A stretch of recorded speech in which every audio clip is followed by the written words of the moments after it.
3 years ago, on this day, Iran's top security and intelligence commander, Major General Qasem Soleimani, was killed in a US drone strike near the Baghdad International Airport.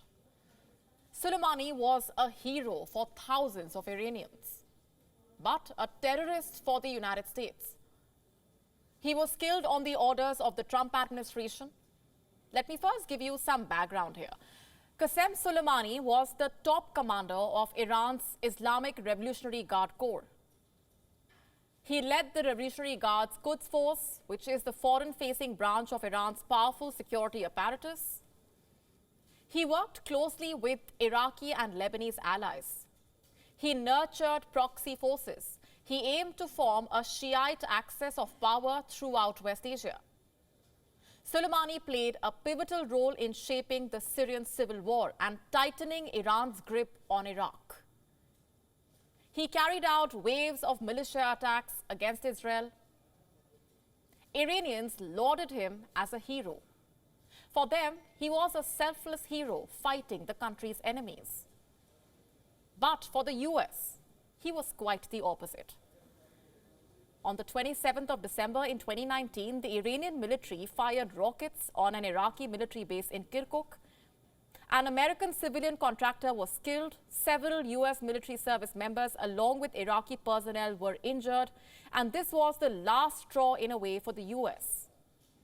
What happened next changed the Iran-US relationship forever.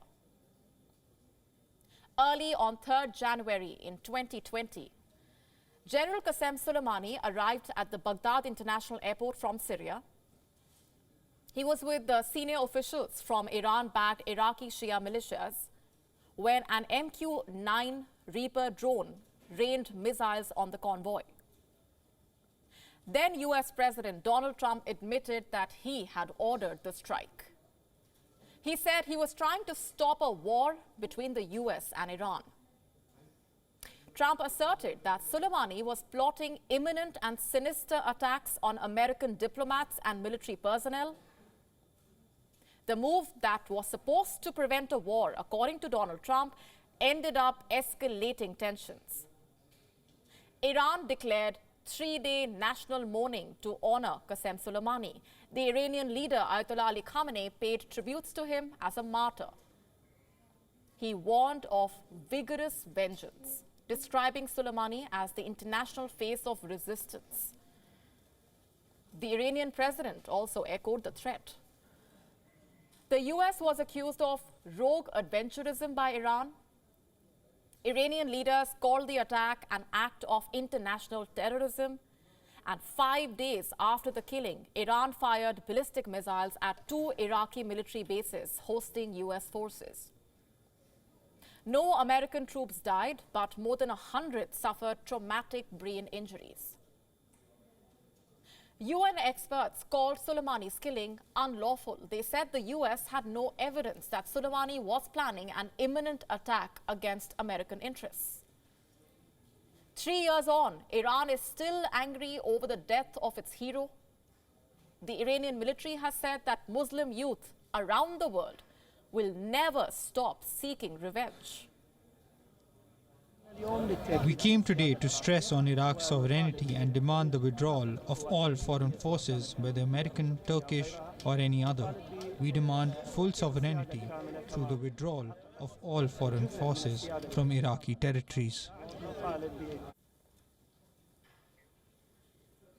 The Iranian embassy in Islamabad has accused the US of hypocrisy. It says that Soleimani's killing violated basic international laws and human rights.